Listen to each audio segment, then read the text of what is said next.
Hey guys, Magnus Robert here, bringing you another video. Today we're going to be looking at another mini-event versus episode. This will be the last one until obviously Thanksgiving drops, and then we'll verse Northward Bound against the new Thanksgiving update that will be coming out, I suppose, after this Halloween update finishes.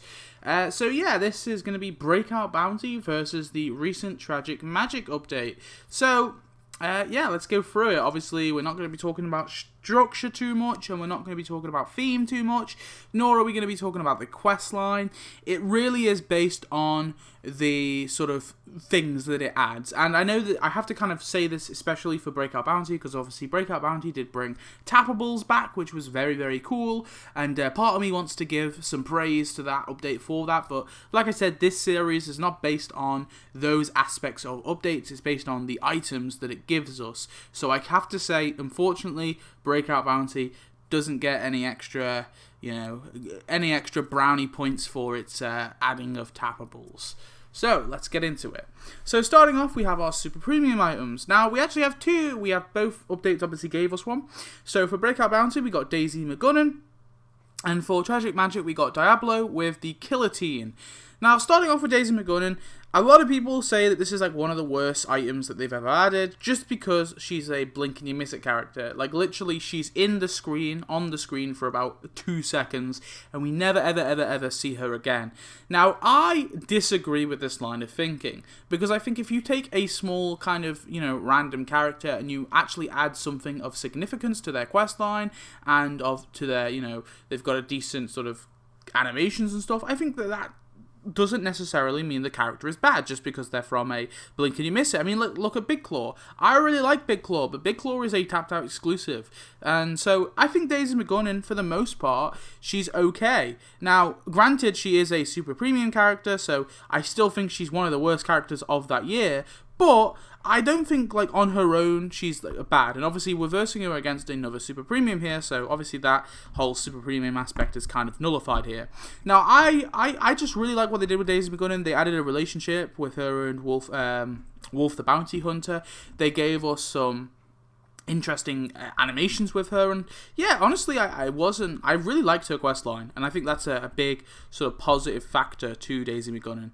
Now for Diablo, I think Diablo is a little mediocre here and there. I think they could have done a bit more with him. I think his animations are pretty meh, and his questline I found was pretty meh, but he does have an extra item, which is the Guillotine. Now I do think the Guillotine has a really cool little animation with it, but he doesn't have an animation with the Guillotine, which I think, actually sort of involving himself with it. I think what could have been very cool is if he actually had an animation where his head was in the Guillotine or something, or his body was in the Guillotine. I do think that would have been a cool little extra thing to throw in there.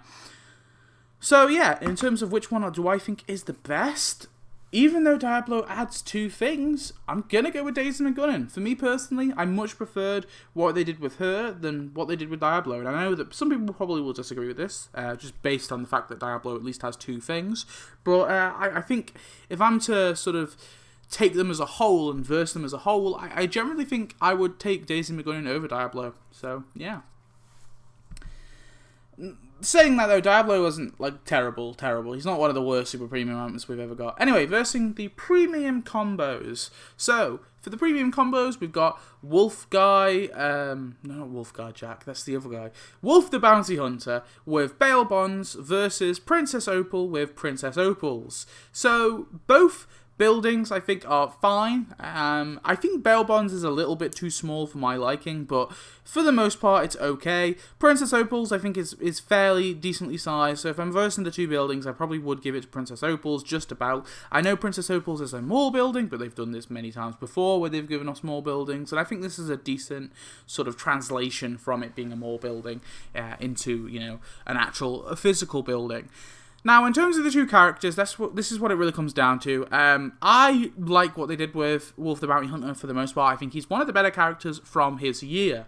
And he's definitely one of the better premium characters. I mean, he looks cool, he's got a decent enough questline. His animations could be a little better here and there. I do really wish he had an animation with Gil. I know Gil's not in the game, but, there's that scene in the episode where he's got Gil. And I think it could have been kind of cool to just sort of, add Gil as an animated character briefly.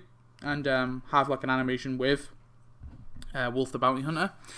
So I think there were sort of a few missed opportunities there with him. Princess Opal, I think her questline, I really enjoyed her questline. I thought it was great how they got the fortune teller, and also they kind of have like a bonus little, her second animation is kind of like a bonus one because you only get it once you get the tarot table. And I think that was a really, really nice way to sort of include her into the event a lot more. Instead of just sort of forgetting about her when you first buy her at the start of the event, you know, she actually is involved in the questline of the event quite a bit, and also she has that animation with that table, which is really cool.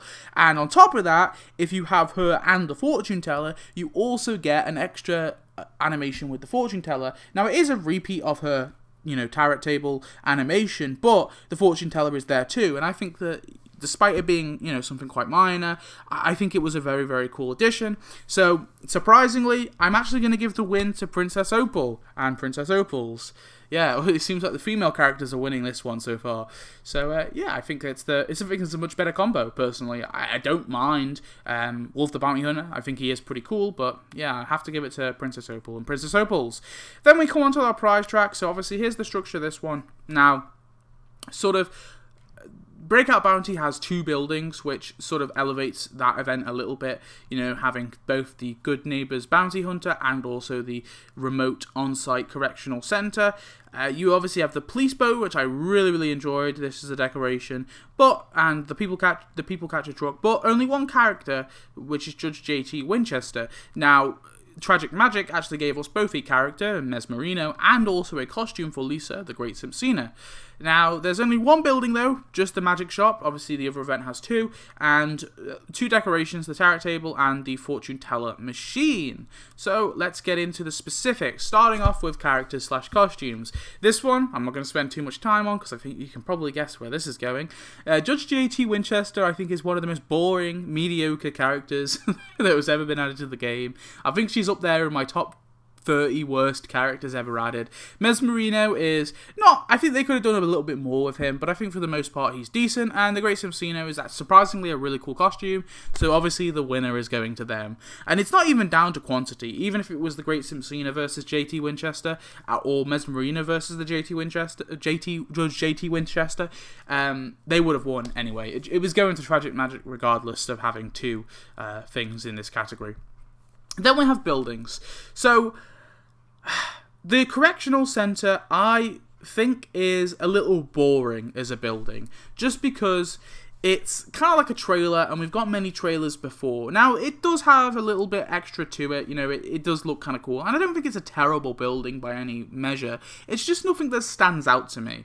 And the Good Neighbors, Bounty Hunters, at first I said I'm not too bothered by it, but I think, really, I hate this, well, I don't hate this building, but I dislike this building because it's too small. I always found that it was way too small, especially considering how bail bonds is basically the same size of it, but in the episode it looks, you know, rather big. It's like a big sort of apartment block building, you know, almost like an office building. It's meant to be 2 stories, but it almost is the same size as bail bonds, which is 1 story. So I think this building was greatly undersized. I think it definitely should have been sort of proportioned a lot better.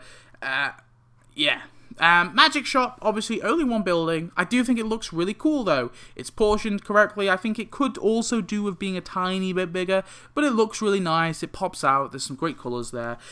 And this was a tough one, honestly, for me, but I'm actually going to give it to the Magic Shop, surprisingly, because although, yes, 2 buildings, I think I value this one a lot more than these 2 very bland, boring looking buildings. You know, this one pops out a little bit more. So I can understand if someone were to go with this one, but yeah, I mean, this could be maybe recency bias, but I'm going with the Magic Shop. Then we have decorations. So this is another tricky one because I absolutely adore that police boat. I think it's amazing. It looks so, so cool. The people catcher I don't really care for, but the police boat I love. Now we have the tarot table, and now on the surface I thought this is a crappy interior, but I think it blends in quite nicely to your town. Plus it actually has a purpose because it has an animation for both Princess Opal and the fortune teller, which is very, very cool. The fortune teller machine I think could have done with having like some cooler animations to it, maybe actually like telling your fortune or something, because it could even be like you tap it and it comes up with like a little text scroll that says, oh, you're going to die tomorrow or something, you know? I think, like, so a little bit like the Frog Prince, for example. I think that would have been a little bit better just to kind of add onto it. But regardless, this was a tricky one.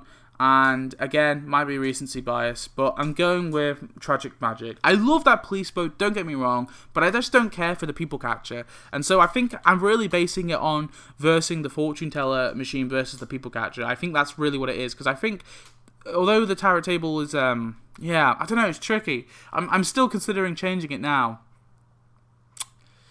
Yeah, I think I might retroactively say, actually, I might give it to Breakout Bounty, because I really love that police boat. So, ignore this, it's going to Breakout Bounty. It doesn't matter, though, because either way, Tragic Magic is obviously the winner of this one, because we have 1 point here for Breakout Bounty, 1 point here for Tragic Magic, 1 point here for Tragic Magic, and 1 point here for Tragic Magic, and then 1 for Breakout Bounty, so I think it's 3-2.